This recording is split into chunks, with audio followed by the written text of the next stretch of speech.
Hi friends, இன்றைக்கி நான் உங்களுக்கு செஞ்சு காணிக்க போகிற ரெசிபி ஒரு சிம்பிளான டூட்டி ஃப்ரூட்டி மஃபின்ஸ். ஸோ இதை பண்ணுறதுக்கு ஒரு மிக்சிங் பவுல் எடுத்துக்கோங்க. அதில் வந்து சாஃப்டான பட்டர் ஆட் பண்ணிக்கோங்க. இந்த பட்டரை நல்ல ஒரு பீட்டரை வச்சு மிக்ஸ் பண்ணிவிடுங்க.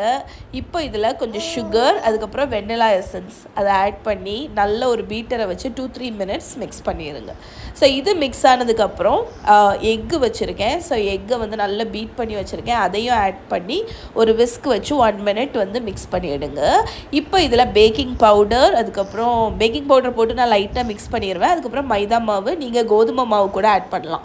அது லேசாக மிக்ஸ் ஆனதுக்கப்புறம் பால் வச்சுருக்கேன், அதையும் ஆட் பண்ணி அந்த பேட்டர் வந்து ஒன்றா வர்ற வரைக்கும் லேசாக பீட் பண்ணிடுங்க. ஓவராக மிக்ஸ் பண்ணாதீங்க. இப்போ ஃபைனலாக டூட்டி ஃப்ரூட்டி ஆட் பண்ணி ஃபோல்ட் பண்ணிடுங்க. நீங்கள் டூட்டி ஃப்ரூட்டிக்கு பதில் ஏதாவது நட்ஸு, சாக்லேட் சிப்ஸ் எது வேணாலும் ஆட் பண்ணிக்கலாம்.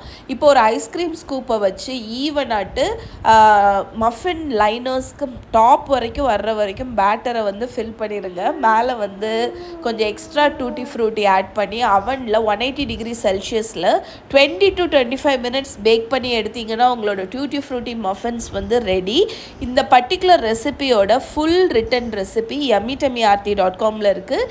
கீழே டிஸ்கிரிப்ஷனில் லிங்க் இருக்குது, மறக்காமல் செக் பண்ணுங்கள். இந்த மஃபின்ஸை வெளியே எடுத்ததுக்கப்புறம் கூலாக விட்டுட்டு நீங்கள் சர்வ் பண்ணலாம். ஃப்ளஃபியாக சாஃப்டாக ரொம்ப நல்லாயிருக்கும்.